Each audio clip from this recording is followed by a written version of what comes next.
Good morning, नमस्कार, सत श्री अकाल, एज यू फील ऑनर्ड। मैं बीके दीक्षित आप सबका स्वागत करता हूं। ये वीडियो क्लास 12th के लिए है और इसमें बायोटेक्नोलॉजी के 2 चैप्टर प्रिंसिपल्स एंड प्रोसेस तथा एप्लीकेशन को समेटे हुए ये कंप्लीट वीडियो है। यानी इस कंप्लीट वीडियो के 12 या 20 या 21 जो स्लाइड्स हैं उसकी स्टडी करके आप AISSC एग्ज़ाम में आप अपने 12 मार्क्स जो है वो फिक्स कर सकते हैं।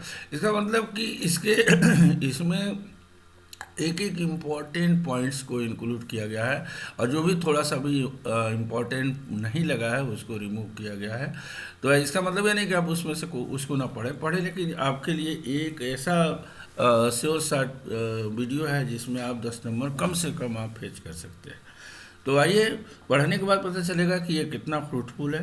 तो without any wasting time I am going to start this topic chapter. तो सबसे पहले हम देखेंगे इसमें जो है बायोटेक्नोलॉजी क्या है। बायोटेक्नोलॉजी के डिफिनीशन के ऊपर अगर बता दें तो बायो और टेक्नोलॉजी 2 वर्ड है, यानी ये बायोलॉजिकल प्रोसेसेस या बायोलॉजिकल प्रॉपर्टीज का टेक्नोलॉजी में यूज है, जिससे हमें सर्विस और प्रोडक्ट मिलता है और वो हमारे लिए यूजफुल होता है। तो जो इम्पोर्टेंट पॉइंट्स है उससे मैं स्टार्ट करता हूँ। सबसे पहला चीज़ है कि रिस्ट्रिक्शन एंजाइम की डिस्कवरी कब हुई। एक क्वेश्चन पूछा जाता है कि रिस्ट्रिक्शन एंजाइम को क्या कहा जाता है, तो मॉलिक्यूलर सीजर कहा जाता है। इसको याद रखिए।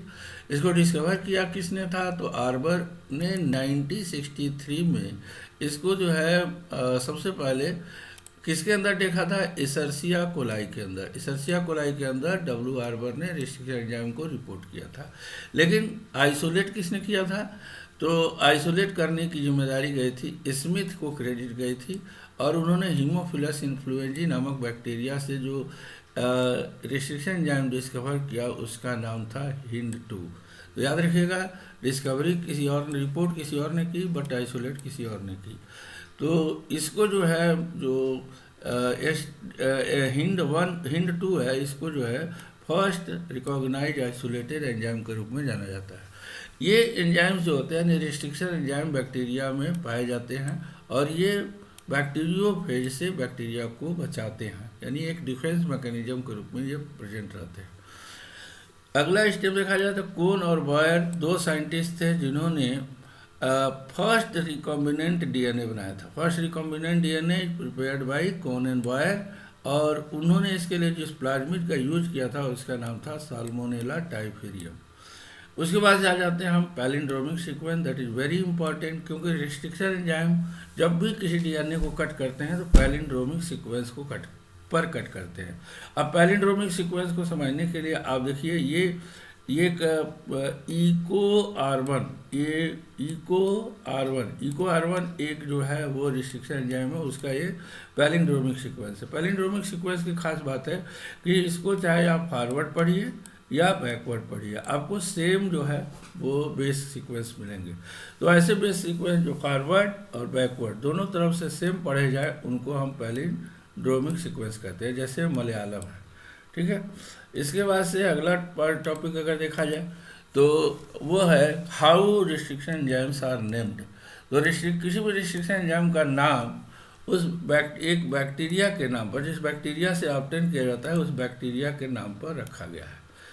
तो कैसे रखते हैं, जैसे जिस बैक्टीरिया से ऑब्टेन किया जाता है उसके जीनस का जो फर्स्ट लेटर होता है उसको हम रिस्ट्रिक्शन एंजाइम का पहला लेटर बनाते हैं। स्पीसीज नेम के 2 लेटर ले लेते हैं, यानी सेकंड और थर्ड लेटर जो एंजाइम का होता है स्मॉल केस में होता है, वो बैक्टीरिया के स्पीसीज का सेकंड और थर्ड फर्स्ट 2 लेटर जो है रिस्ट्रिक्शन एंजाइम के सेकंड और थर्ड लेटर के रूप में यूज किए जाते हैं। और जो स्ट्रेन होता है, स्ट्रेन का नाम 4th लेटर होता है। इसके बाद से जो नंबर दिया जाता है रोमन न्यूमरल, वो क्या बताता है, that designate the numerical order of the discovery. जैसे यहाँ पर एक उदाहरण के रूप में देखा जाए तो इको R1 जो है वो एक एंजाइम है, और देखिए ई फॉर इसर्सिया कोलाई, ये फर्स्ट जो लेटर लिया गया है उसके जेनरिक नेम से लिया गया है। 2 लेटर इको ये स्पीसीज नेम से लिया गया है, यानी CO मतलब कोलाई स्पीसीज नेम है। R स्ट्रेन है जिसका नाम है RY13, और फर्स्ट यानी ये Roman number, first numerical order का पहला नंबर है जो रेस्ट्रिक्शन एंजाइम को दिया गया है। तो ये E coli R strain bacteria से जो एंजाइम निकाला गया उसका नाम पड़ा EcoR1। एंजाइम के बाद से आ जाते हैं क्लोनिंग वेक्टर के ऊपर। क्लोनिंग वेक्टर सर्कुलर या लीनियर डीएनए होते हैं, सर्कुलर या लीनियर डबल स्ट्रैंडेड डीएनए होते हैं, जिसमें जो है फॉरेन डीएनए को अपने साथ रख के रिप्लिकेशन करने की क्षमता होती है। ये जो क्लोनिंग वेक्टर होते हैं वो नेचुरल भी हो सकते हैं, आर्टिफिशियल हो सकते हैं। नेचुरल में प्लाज्मिड है, बैक्टीरियोफेज है, और आर्टिफिशियल में PBR322 है। अब आगे बढ़ते हैं, अगला हम देखते हैं आगे स्टेप।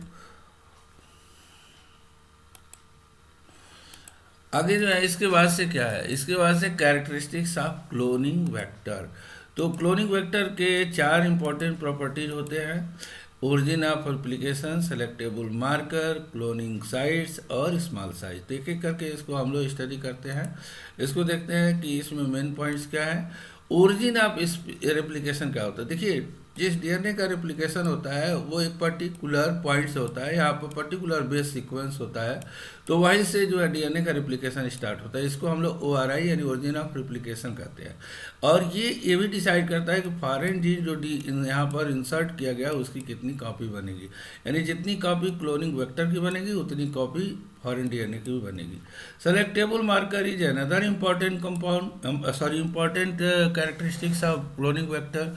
ये क्या होते हैं, ये यूजुअली एंटीबायोटिक रेजिस्टेंट जीन होते हैं, एंटीबायोटिक रेजिस्टेंट जीन होते हैं, ठीक है, जो हेल्प करते हैं ट्रांसफार्मेंट और नॉन ट्रांसफार्मेंट के आइडेंटिफिकेशन में हेल्प करते हैं, जिससे हम ट्रांसफार्मेंट को सेलेक्ट करके नॉन ट्रांसफार्मेंट को एलिमिनेट कर देते हैं।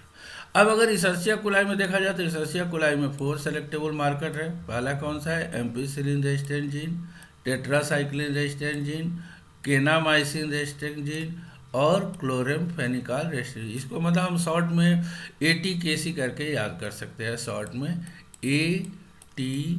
ATKC। ये ATKC क्या होगा, ये हो गया एम्पिसिलिन, टेट्रासाइक्लिन, केनामाइसिन और क्लोरेमफेनिकॉल। तो ये ई कोलाई के सेलेक्टेबल मार्कर हैं। अच्छा, इंसर्शनल इनएक्टिवेशन एक प्रोसेस है जो सेलेक्टेबल मार्कर के रूप में यूज किया जा सकता है। अब इसको मैं आपको समझा दूं कि नाम से ही देखिए, इंसर्ट यानी जैसे कोई जीन है और उस जीन के अंदर हम किसी जीन अनदर जीन को अगर हम इंसर्ट करते हैं तो ये जो फंक्शनल जीन है वो क्या होगा, इनएक्टिवेट हो जाता है। तो इस प्रोसेस को ऐसे समझ सकते हैं कि जैसे कि बीटा ग्लैक्टोसाइडेज जो एंजाइम है उसके लिए एक जीन होता है जिसको हम लोग जेड जीन कहते हैं, Z gene form beta galactosidase, genetics में आपने पढ़ा होगा। अब अगर इसके अंदर हम किसी फॉरेन जीन को इंसर्ट कर दें तो इनएक्टिव हो जाता है। तो अब इनएक्टिव जीन कैसे पहचाना जाएगा, देखिए जब एक्टिव जीन होता है तो क्रोमोजेनिक सब्सटेंस के ऊपर ये ब्लू कलर देता है, ठीक है, और जब ये इनएक्टिव हो जाएगा तो ब्लू कलर नहीं अपीयर होगा। तो जो ट्रांसफार्मेंट होगा वो ब्लू कलर नहीं देगा और जो नॉन ट्रांसफार्मेंट है वो ब्लू कलर देंगे। तो इस आधार पर हम इनको डिस्क्रिमिनेट कर लेते हैं, ठीक है। इसके बाद से अगला अगर देखा जाए तो ये है जो आर्टिफिशियल, मैंने बताया था कि आर्टिफिशियल क्लोनिंग वेक्टर PBR सबसे फेमस है और इसमें 2 सेलेक्टेबल मार्कर होते हैं, एम्पिसिलिन और टेट्रासाइक्लिन। कौन कौन से 2 होते हैं, एम्पिसिलिन और टेट्रासाइक्लिन। ये एम्पिसिलिन और टेट्रासाइक्लिन, और इस देखिए यहाँ पर जो है, और ये क्लोनिंग साइट क्या होता है, क्लोनिंग साइट ऐसे सीक्वेंस होते हैं डीएनए के जहाँ पर हम फॉरेन डीएनए को इंसर्ट कर सकते हैं। यानी रिस्ट्रिक्शन एंजाइम किसी भी वेक्टर के क्लोनिंग साइट पे ही कट करते हैं। जैसे आप देखिए ये EcoR1 का क्लोनिंग साइट है, यहाँ पर आप देख सकते हो। इसी तरह से ये हिंड का है और ये बायोमोचर, ये इसको इम्पॉर्टेंट याद रखिएगा। ये इसलिए इम्पॉर्टेंट है क्योंकि पहली बात ये टेट्रासाइक्लिन रेजिस्टेंट जीन के अंदर प्रेजेंट है, दूसरी बात यहीं पर फॉरेन जीन को इंसर्ट किया जाता है, ठीक है। और जाहिर सी बात है कि जब फॉरेन जीन इंसर्ट किया जाएगा तो टेट्रासाइक्लिन रेजिस्टेंट जीन इनएक्टिव हो जाएगा। ये this is an example of insertional inactivation. दूसरा जो एंटीबायोटिक रेजिस्टेंट जीन यानी सेलेक्टेबल मार्कर के रूप में यूज होता है वो होता है एम्पिसिलिन रेजिस्टेंट जीन। ये फंक्शनल होता है और इसके अंदर भी ये PST जो है, PST एंजाइम का नाम है, रिस्ट्रिक्शन एंजाइम का नाम है, उसका ये क्लोनिंग साइट है। इसके अलावा यहाँ पर ORI होता है, यानी यहाँ से ओरिजिन ऑफ रेप्लिकेशन स्टार्ट होगा, और ये ROP होता है, इसको हम लोग कहते हैं प्रोटीन फॉर रेप्लिकेशन। तो ये आपको समझ में आ गया होगा।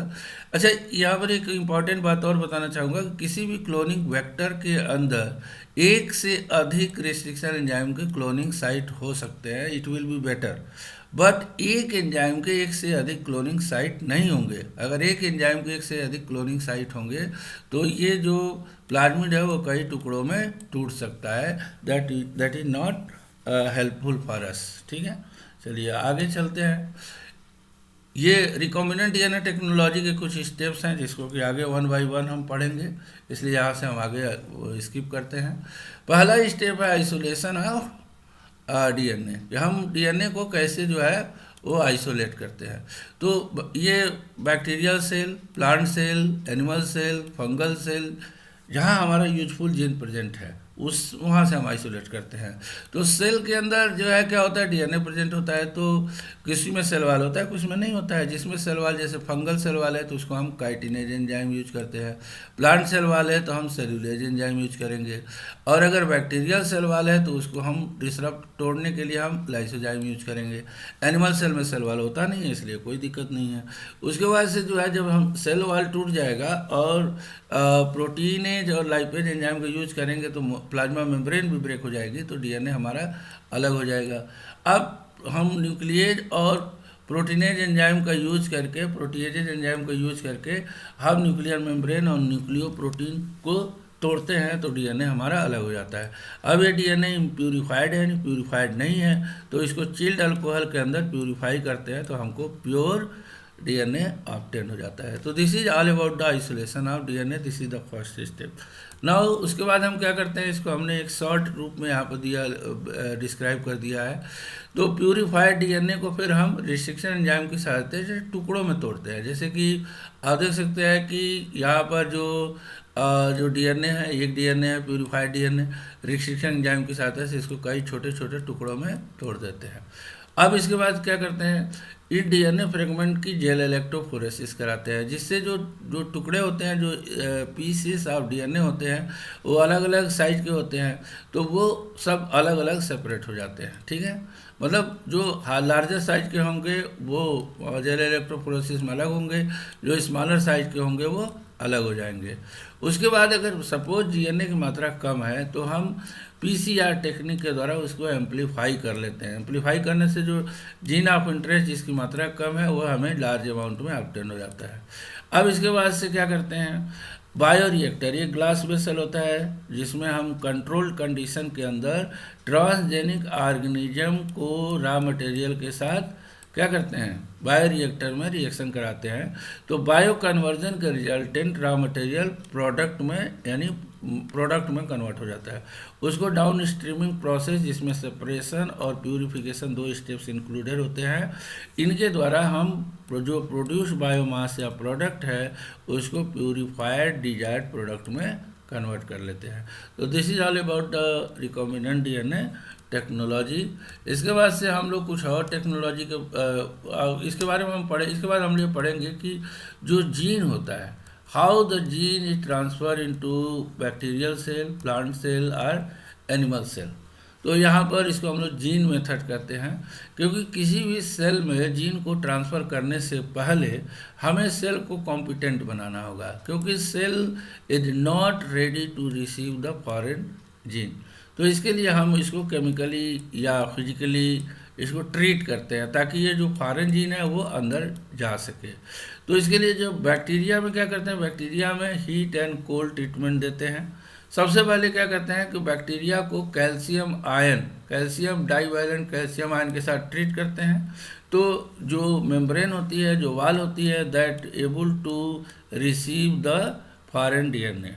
उसके बाद क्या करते हैं कि बैक्टीरियल सेल को हम आइस के ऊपर इंक्यूबेट करते हैं, इसी को हम कोल्ड ट्रीटमेंट कहते हैं। उसके बाद इसको 42 डिग्री सेल्सियस पर हीट करते हैं, इसको हम लोग क्या कहते हैं, हीट ट्रीटमेंट कहते हैं। उसके बाद फिर आइस के साथ इंक्यूबेट करते हैं, तो जो फॉरेन डीएनए होता है वो बैक्टीरियल सेल के अंदर इंटर हो जाता है। अब अगर एनिमल सेल में देखें, चूंकि एनिमल सेल में सेल वाल नहीं होता है, तो simply by using micro pipette हम डीएनए, रिकॉम्बिनेंट डीएनए को या जीन को हम उसके न्यूक्लियस के अंदर पीपेट की सहायता से इंट्रोड्यूस कर देते हैं।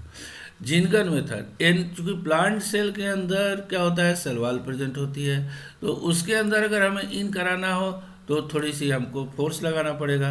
तो हम क्या करते हैं, जीनगन या बायोलिस्टिक ये मशीन है, इसकी सहायता से जो डीएनए होता है उसको टंगस्टन या गोल्ड के कोट में लपेट करके उसको, जैसे ये आप देख सकते हो गोल्ड का जो गोल्ड के कवर में उसको रख करके और हाई स्पीड के साथ जीनगन के द्वारा प्लांट सेल के अंदर इंट्रोड्यूस कर दिया जाता है।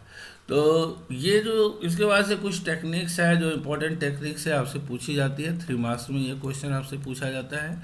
तो इन टेक्निक्स के बारे में हम आपको ज़रूर बताना चाहेंगे कि ये बहुत इंपॉर्टेंट टेक्निक्स है और आप इसको ज़रूर तैयार करें। तो सबसे पहले पीसीआर एक टेक्निक है जिसके द्वारा जीन की मात्रा एम्पलीफाई की जाती है। If the amount of DNA is less, amount of DNA क्या है, कम है, तो इसको एम्पलीफाई यानी उसकी मात्रा को हम बढ़ा देते हैं, ठीक है। और इसकी खोज किसने की थी, कैरी मुलिस। 1 नंबर में आपसे पूछा जा सकता है, who discovered it, Kary Mullis in 1984। इसमें एक स्टेप्स पर जाने से पहले एक इम्पॉर्टेंट चीज़ बताना चाहूँगा कि this process is only conducted at high temperature, यानी 95 डिग्री सेल्सियस पर ही एक रिएक्शन कंडक्ट होता है। तो इसके लिए एक ऐसे पॉलीमरेज एंजाइम की ज़रूरत होती है जो 95 डिग्री सेल्सियस के ऊपर काम कर सके, जैसे थर्मस एक्वेटिकस। थर्मस एक्वेटिकस एक बैक्टीरिया है जो 95 डिग्री पर सर्वाइव करता है और उससे जो पॉलीमरेज एंजाइम निकाला जाता है उसका नाम है टैग पॉलीमरेज। तो पॉलीमराइज इसमें पीसीआर के लिए इस एंजाइम का यूज होता है, ठीक है। तो 3 स्टेप्स में इस प्रोसेस को हम डिस्क्राइब कर सकते हैं। पहला है डीनेचुरेशन। डीनेचुरेशन क्या है, एज यू नो दैट कि डीएनए डबल स्ट्रैंडेड होते हैं, ठीक है। तो इन दोनों स्ट्रैंड को एक दूसरे से अलग करने की प्रोसेस को हम डीनेचुरेशन कहते हैं, ठीक है। तो ये इसके लिए जब हम हाई टेम्परेचर पर डीएनए को हीट करते हैं तो दोनों स्ट्रैंड अलग हो जाते हैं, तो this process is called denaturation. उसके बाद क्या होता है, जो 2 स्ट्रैंड जो सेपरेट होते हैं उनके एक इनके ऊपर हम लोग क्या जोड़ते हैं, आरएनए प्राइमर। आपको मालूम है कि डीएनए रिप्लिकेशन स्टार्ट होगा, उसके लिए आरएनए प्राइमर बहुत ज़रूरी है। अब यहाँ पे ये जानना चाहिए कि ये जो स्ट्रैंड्स है, जो आरएनए प्राइमर है, वो किस इंड पे ऐड करेंगे। तो जाहिर सी बात है कि 5 to 3 इन डायरेक्शन में डीएनए की सिंथेसिस होती है। तो ये जो स्ट्रैंड होगा जिसके ऊपर हम ये प्राइमर ऐड करेंगे वो 3rd इंड पर ऐड करेंगे, ठीक है, यानी इसका ये 3rd इंड होगा और यहाँ पर हम प्राइमर को ऐड करेंगे। इसी प्रोसेस को हम कहते हैं प्राइमर एनिलिंग। उसके बाद से क्या होगा, प्राइमर एक्सटेंशन या पॉलीमराइजेशन या सिंथेसिस ऑफ डीएनए। तो जो जहाँ पर ये प्राइमर ऐड हुए हैं, अब आगे डीएनए की सिंथेसिस जो है दोनों स्ट्रैंड के ऊपर स्टार्ट हो जाएगी। तो याद रखिएगा, इसके लिए एक एंजाइम यूज किया जाता है जिसका नाम है टैग पॉलीमरेज। और सबसे इम्पॉर्टेंट चीज़ क्या है कि tag polymerase is obtained from Thermus aquaticus, याद रखिएगा, उससे ये प्राप्त किया जाता है। इस एंजाइम के बगैर ये प्रोसेस नहीं हो सकता है, ठीक है। चलिए आगे चलते हैं। ये डायग्राम है जिसे आप देख सकते हो। यहाँ पर देखिए, ये डीएनए का स्ट्रैंड है जिसका हमें एम्पलीफाई करना है। तो इसको हीट करेंगे तो दोनों स्ट्रैंड अलग अलग हो जाएंगे। फिर देखिए, ये 3rd डायरेक्शन, मैंने आपको बताया ना कि 3rd डायरेक्शन पे हम क्या करते हैं, इसको ऐड करते हैं। 3rd डायरेक्शन पे आरएनए प्राइमर को ऐड किया। यहाँ भी देखिए 3rd पॉइंट पे, 3rd इंड पे हमने आरएनए को ऐड किया, आरएनए प्राइमर को ऐड किया। अब टैग पॉलीमरेज की सहायता से ये डीएनए के चेन बनेगी, इधर ये डीएनए की चेन इस डायरेक्शन में बनेगी और 2 हमारे यहाँ पर स्ट्रैंड्स ऑफ डीएनए ऑब्टेन हो जाएंगे। अब देखिए 30 साइकिल अगर इस तरीके से अगर कंडक्ट होती है तो बिलियंस ऑफ डीएनए फॉर्म हो जाएंगे बहुत कम समय में, ठीक है। अब दूसरी टेक्नोलॉजी है जेल इलेक्ट्रोफोरेसिस। देखिए जेल इलेक्ट्रोफोरेसिस क्या है। जेल जैसे डीएनए को रिस्ट्रिक्शन एंजाइम की सहायता से छोटे छोटे टुकड़ों में कट कर दिया जाता है। कट करने के बाद जो जेल इलेक्ट्रोफोरेसिस है, इस टेक्निक का यूज़ किया जाता है ये अलग अलग करने के लिए, यानी जो लार्जर डीएनए होंगे जो वो स्मॉलर डीएनए से अलग हो जाते हैं। यानी on the basis of size DNA is separated by a technique, by a machine जैसी कॉल इलेक्ट्रोफोरेसिस, जेल इलेक्ट्रोफोरेसिस कहते हैं। अब इसमें क्या होता है, मेन पॉइंट अगर इसके देखा जाए तो डीएनए निगेटिवली चार्ज होते हैं, और जब हम इलेक्ट्रिक फील्ड अप्लाई करते हैं तो डीएनए पॉजिटिव पोल यानी एनोड की तरफ इलेक्ट्रिक फील्ड में मूव करते हैं। इसे यही इसका मेन प्रिंसिपल है, ठीक है। अब इसको जो है, और इनका सेपरेशन किस आधार पर होता है, साइज के आधार पर होता है, यानी अलग अलग छोटे बड़े जो डीएनए होते हैं वो अलग अलग हो जाते हैं इसमें जो है। अच्छा, इसमें जो जेल का यूज़ किया जाता है, याद रखिएगा उस जेल का नाम है एगेरोस जेल, इसीलिए इसका नाम जेल जो यूज किया जाएगा एगेरोस जेल होगा, ठीक है। और एगेरोस इसके अलावा डीएनए को हम एक डाई के द्वारा कलर करते हैं, स्टेन करते हैं, उस डाई का नाम है इथिडियम ब्रोमाइड। एक नंबर में ये पूछा जा सकता है, ठीक है।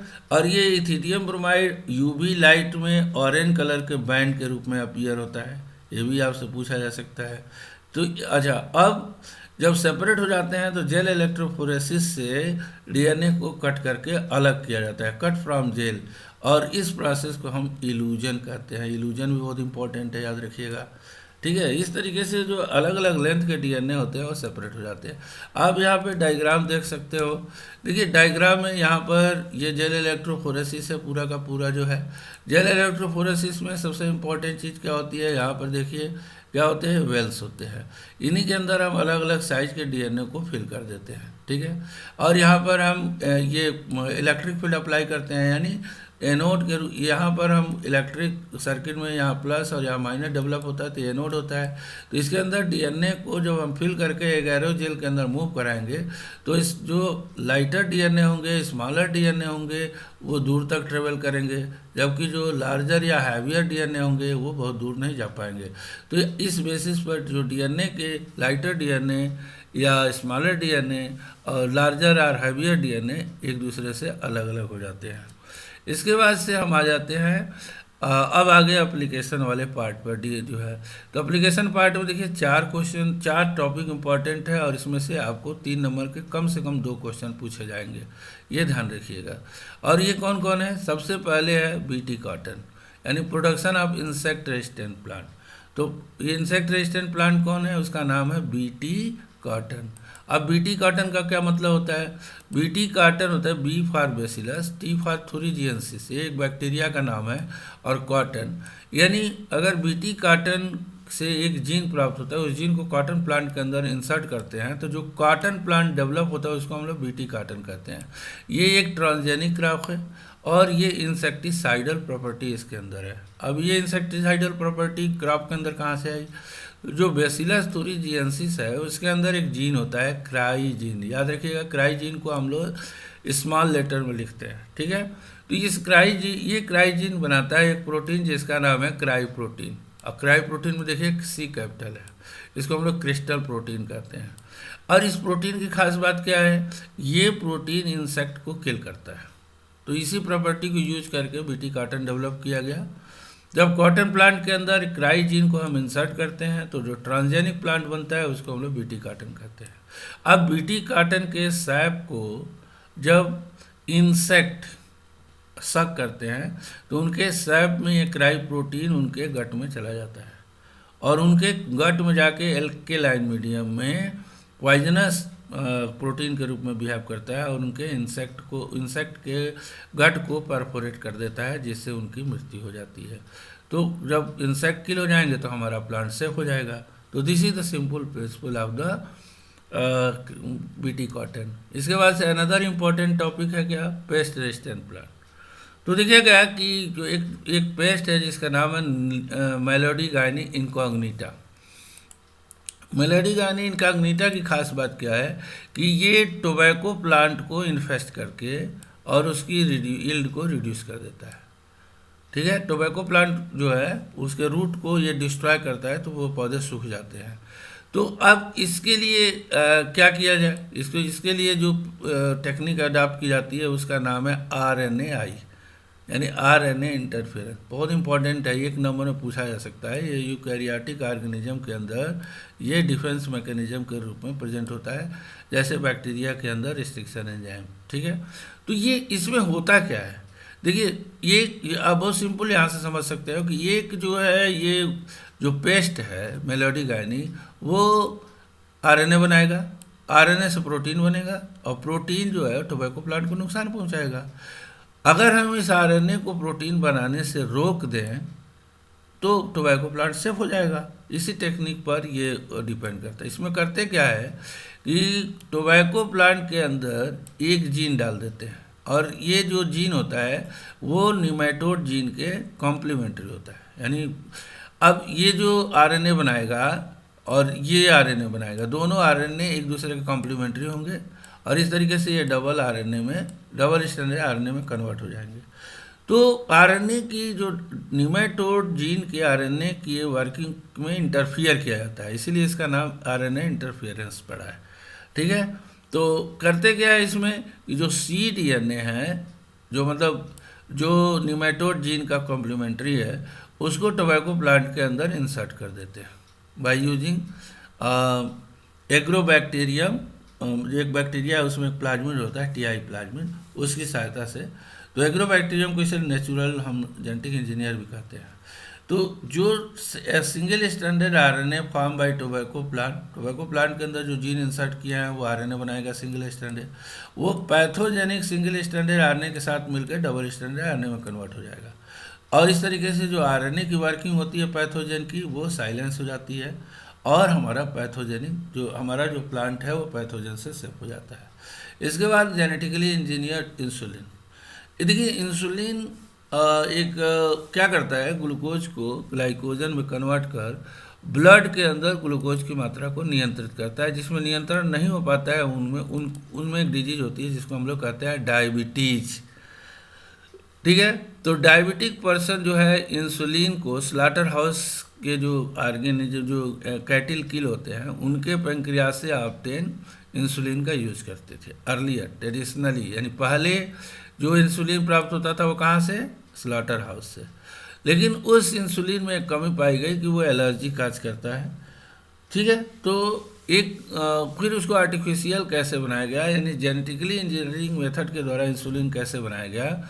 इसके लिए एक कंपनी है इली लिली, एक अमेरिकन मल्टीनेशनल कंपनी इली लिली ने क्या किया कि वो आर्टिफिशियल इंसुलिन बनाया। कैसे बनाया, अब इस चीज़ को आप समझने की कोशिश करें। देखिए अगर हम नेचुरल इंसुलिन को देखें तो इसमें दो ये इस तरीके से चेन होती है, ये ए चेन हो गई, ये बी चेन हो गई, और ये जो चेन होती है ये सी पेप्टाइड होती है। इनमें 3 पॉलीपेप्टाइड होता है, ए पेप्टाइड, बी पेप्टाइड। तो यही ए और बी मेन होते हैं। सी पेप्टाइड जब तक जुड़ा रहेगा तब तक इंसुलिन प्रो इंसुलिन के रूप में रहेगा। प्रो इंसुलिन मतलब इनएक्टिव इंसुलिन के रूप में। तो इसको एक्टिव बनाने के लिए जो सी पेप्टाइड होता है उसको अलग करना ज़रूरी होता है। ठीक है, लेकिन जो इली लिली कंपनी है उसने क्या किया कि पॉलीपेप्टाइड ए और पॉलीपेप्टाइड बी, जो पॉलीपेप्टाइड ए और पॉलीपेप्टाइड बी बनाने वाले जो जीन होते हैं उनको आर्टिफिशियली सिंथेसाइज करके उनकी क्लोनिंग कराई, और फिर उसको बैक्टीरिया के अंदर पॉलीपेप्टाइड ए और पॉलीपेप्टाइड बी बनाया। अब दोनों पॉलीपेप्टाइड ए और बी जब बन गए तो फिर उसमें डाइसल्फाइड बॉन्ड के द्वारा इनको जोड़ दिया। इस तरीके से इंसुलिन तैयार हो गया। ठीक है ना, तो ये बहुत इम्पोर्टेंट मेथड है। इसके द्वारा इसको अच्छी तरीके से ज़रूर तैयार करें। अनदर इम्पोर्टेंट मेथड जो टॉपिक है इस चैप्टर का वो है जीन थेरेपी। जीन थेरेपी क्या होता है, देखिए चाहे फिजियोथेरेपी होता है, चाहे कीमोथेरेपी होता है। कीमोथेरेपी में केमिकल का यूज़ करते हैं और हम किसी डिजीज़ को क्योर करने की कोशिश करते हैं। जीन थेरेपी में जीन को ही जो है, जैसे कि सेल के अंदर अगर कोई डिफेक्टेड जीन है, ठीक है, देखिए अगर ये सेल है, सेल के अंदर ये डिफेक्टेड जीन है, तो डिफेक्टेड जीन की वजह से ये प्रॉपरली फंक्शन नहीं कर पाएगा। तो अगर हम इसके अंदर रेक्टिफाइड जीन डाल दें, जो फंक्शनल जीन डाल दें, तो वो इस डिफेक्टेड जीन का जगह ले लेगा और सेल के अंदर जो मेटाबॉलिक एक्शन है वो प्रॉपर चलने लगेगा। तो इसी को हम लोग कहते हैं जीन थेरेपी। यानी जीन थेरेपी में जो डिफेक्टेड जीन है उसके जगह पे फंक्शनल जीन इंट्रोड्यूस करते हैं, और डिफेक्टेड जीन की वर्किंग को हम फंक्शनल जीन से रिप्लेस कर देते हैं। इसके सबसे पहला एग्जाम्पल मिला जीन थेरेपी का, वो था एक 4 ईयर गर्ल के अंदर जो है वो एम ब्लीज और AF WF एंडरसन ने डिस्कवर किया था। इस केस में क्या कि 4 ईयर चाइल्ड के अंदर, गर्ल के अंदर एक एंजाइम होता है डी एमिनेज, एडिनोसिन डी एमिनेज, जिसको शॉर्ट में हम एडीए बोलते हैं, एडिनोसिन डी एमिनेज। तो वो एंजाइम फंक्शनल नहीं था। उसका कारण यह था कि जो जीन था वो डिफेक्टेड था। जीन के डिफेक्टेड होने के कारण जो एडीए यानी एडिनोसिन डी एमिनेज एंजाइम की सिंथेसिस नहीं हो पा रही थी। ठीक है, तो वो चाइल्ड को जो है इम्यून प्रॉब्लम्स क्रिएट होने लगे। तो उसके लिए 2 टेक्नोलॉजी का यूज़ किया गया, बोन मैरो ट्रांसप्लांटेशन और enzyme replacement theory, but these are not successful. मतलब वो उतना सक्सेसफुल नहीं रहे। तो बायोटेक्नोलॉजिकली क्या किया गया कि जो लिम्फोसाइट्स होते हैं, जो WBC एक तरह के होते हैं जो एंटीबॉडी बनाते हैं, तो लिम्फोसाइट को कल्चर मीडियम के ऊपर ग्रो कराया गया और उस कल्चर मतलब उस लिम्फोसाइट के अंदर फंक्शनल एडीए जीन को इंसर्ट कर दिया गया। मतलब फंक्शनल जीन को इंसर्ट किया गया जो एडिनोसिन डी एमिनेज एंजाइम बनाएगा, और ये एडिनोसिन डी एमिनेज एंजाइम जब फंक्शनल हो जाएगा तो ह्यूमन डिसऑर्डर दूर हो जाएगा। समझ में आ गई बात? तो लिम्फोसाइट्स के अंदर ट्रांसफ्यूज ये इंसर्ट कर दिया गया और फिर उसको पेशेंट की बॉडी में ट्रांसफ्यूज कराया गया। अब यहाँ भी 2 चीज़ें याद रखने की ज़रूरत है। अगर एडल्ट स्टेज में ट्रांसफ्यूज़न कराएंगे तो हमको बार बार ट्रांसफ्यूज़न कराना पड़ेगा, लेकिन अगर एम्ब्रियोनिक स्टेज में यही ट्रांसफ्यूज़न अगर होता है तो ये एक परमानेंट क्योर हो जाएगा। तो एडीए डिफिशियंसी को ओवरकम करने के लिए फंक्शनल एडीए जीन को लिम्फोसाइट के अंदर इंसर्ट करा के पेशेंट की बॉडी में हम क्या करते हैं, इंसर्ट कर देते हैं। इसके बाद से कुछ इंपॉर्टेंट कुछ और पॉइंट्स हैं जो पूछे जा सकते हैं, जैसे मॉलिक्यूलर डायग्नोसिस। देखिए, जनरल जो ट्रेडिशनल मेथड है ब्लड टेस्ट, यूरिया टेस्ट, ऐसे टेस्टों को कर करके और डिजीज को पता लगाने की कोशिश की जाती है। लेकिन अब नए जो रिसर्च है उसकी लाइट में कुछ टेक्नोलॉजी आ गई हैं जिनके द्वारा हम बड़ी आसानी से किसी डिजीज़ को पता लगा सकते हैं। जैसे पॉलीमरेज चेन रिएक्शन है, जैसे RDNA टेक्नोलॉजी है, जैसे एंजाइम लिंक्ड इम्यूनोसार्बेंट ऐसे टेस्ट है। तो दीज टेस्ट जो है वो अर्ली स्टेज में डिजीज़ को डिटेक्ट कर देते हैं, जो कि ट्रेडिशनल मेथड से नहीं हो पाता है। तो आप समझ सकते हैं कि ये टेक्नोलॉजी कितनी इम्पोर्टेंट है। इसके अलावा कुछ ट्रांसजेनिक एनिमल क्या होते हैं या ट्रांसजेनिक ऑर्गेनिज्म क्या होते हैं। ट्रांसजेनिक, अभी आपको बताया ट्रांसजेनिक क्रॉप के बारे में कि अगर किसी क्रॉप में हम फॉरेन जीन को डाल दें तो वो ट्रांसजेनिक क्रॉप हो जाएगा। इसी तरह से किसी एनिमल के अंदर अगर हम फॉरेन जीन को इंसर्ट करते हैं, यूजफुल जीन को इंसर्ट करते हैं, तो उसको हम ट्रांसजेनिक एनिमल कहते हैं, या इसी को जेनेटिकली मॉडिफाइड ऑर्गेनिज्म या GMO कहते हैं। जैसे रोजी एक ट्रांसजेनिक एनिमल है और उसके अंदर ह्यूमन प्रोटीन प्रोड्यूस करने वाले जीन अल्फा लेक्ट एल्बुमिन को, जो प्रोटीन होता है उसको बनाने वाले जीन को इंसर्ट किया गया, तो उसके मिल्क में अल्फा लेक्ट एल्बुमिन ह्यूमन प्रोटीन है वो बनने लगा। तो ट्रांसजेनिक एनिमल में रोजी का जैसे एग्जाम्पल दिया।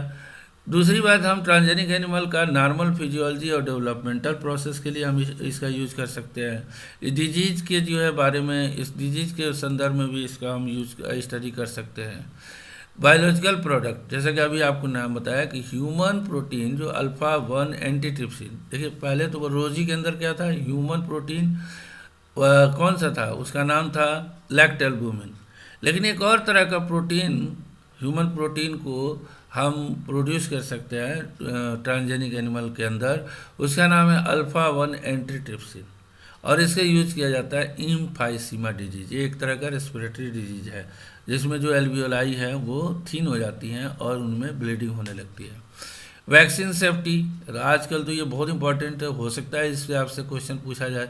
तो वैक्सीन की टेस्टिंग जब भी की जाती है वो सबसे पहले एनिमल पे की जाती है, ख़ास तौर से पिग के ऊपर, रैट के ऊपर, मंकी के ऊपर इसका टेस्ट किया जाता है, और वहाँ जब टेस्ट सक्सेसफुल होता है तब ह्यूमन बीइंग के ऊपर 3 फेजेज में हम इसको करते हैं। वैक्सीन के ऊपर मैंने एक वीडियो, पूरा 20 मिनट का वीडियो, बहुत अच्छा वीडियो डाला है, अगर आपको देखना चाहें तो वहाँ से देख सकते हैं। पूरा डिटेल वैक्सीन के बारे में दिया गया है, ठीक है। तो बहुत सारे वैक्सीन्स बनाए गए हैं, पोलियो वैक्सीन्स बनाए गए हैं, हेपेटाइटिस वैक्सीन बनाए गए, इसी तरह से आजकल कोरोना वैक्सीन जो है वो बनी हुई है, तो इसको आप डिटेल में अलग से भी पढ़ सकते हैं। तो ये ट्रांसजेनिक ऑर्गेनिज्म के ऊपर ये स्टडी ज़्यादा हेल्पफुल होते हैं। लास्ट टॉपिक है एथिकल इशू। देखिए यहाँ पर दो टॉपिक है, बायोपायरेसी। बायोपायरेसी क्या होता है? अब किसी किसी जैसे सामान किसी का हो, आप अनऑथराइज तरीके से यूज करें तो पायरेसी हुआ। तो अगर किसी देश के बायोलॉजिकल मटेरियल का हम यूज करें और वो भी इलीगल तरीके से, तो उसको हम लोग कहते हैं बायोपायरेसी। यानी unauthorise use of indigenous biological resources of a country और अदर कंट्री और कंपनी, किसी कंट्री या कंपनी या पर्सन के द्वारा किसी दूसरे देश के इंडिजिनस बायोलॉजिकल रिसोर्स का यूज़ किया जाता है अनऑथराइज तरीके से, तो उसको हम बायोपायरेसी कहते हैं। ठीक है। बायो पेटेंट क्या है? अब आपके पास कोई स्पेशल टेंडेंसी है तो आपने उसको रजिस्टर्ड करा दिया। अब उस चीज़ का यूज़ आपकी परमिशन के बगैर कोई नहीं कर पाएगा, यानी आपको एक अधिकार दे दिया जाता है। तो बायो पेटेंट एक टाइप ऑफ राइट है। A patent is granted to the government to inventor for biological identities processes and product. तो बायो पेटेंट राइट है। इस राइट के तहत आपको आपके सामग्री का यूज कोई दूसरा नहीं कर सकता बिना आपकी परमिशन के। यहाँ पर एक और इम्पोर्टेंट चीज़ है GEAC, ये भी 1 नंबर या 2 नंबर में कभी कभार पूछा जाता है। GEAC क्या है? Genetically engineer approval committee. अब देखिए जैसे कोई देश है, किसी देश के अंदर जो है उस देश के कोई रिसोर्स यहाँ पे है, किसी दूसरे देश से आप कोई भी रिसोर्स, चाहे वो ट्रांसजेनिक हो, जेनेटिकल जो भी हो, उस रिसोर्स को उस देश की अनुमति के बगैर नहीं इंटर कर सकते हैं। तो इंडिया में भी कोई बाहरी सामग्री अंदर आ रही है देश के अंदर, तो उसको अप्रूवल के लिए genetic engineer approval committee organise की गई है। तो ये एक ऑर्गेनाइजेशन है जो गवर्नमेंट ऑफ इंडिया ने फॉर्म किया है, और इसका काम क्या है? Validity and safety of GM organism. जो भी GM ऑर्गेनिज्म इंडिया के अंदर इंट्रोड्यूस किए जा रहे हैं वो वैलिड होने चाहिए, सेफ होने चाहिए, अदरवाइज इसको इंडिया में अलाउ नहीं किया जा सकता है। तो this is all about the different topics of the biotechnology. Hope आपको ये फ्रूटफुल होगा, आपके एग्जामिनेशन प्रिपरेशन के लिए महत्वपूर्ण होगा। अगर महत्वपूर्ण है तो कमेंट करके ज़रूर बताएं। Thank you very much.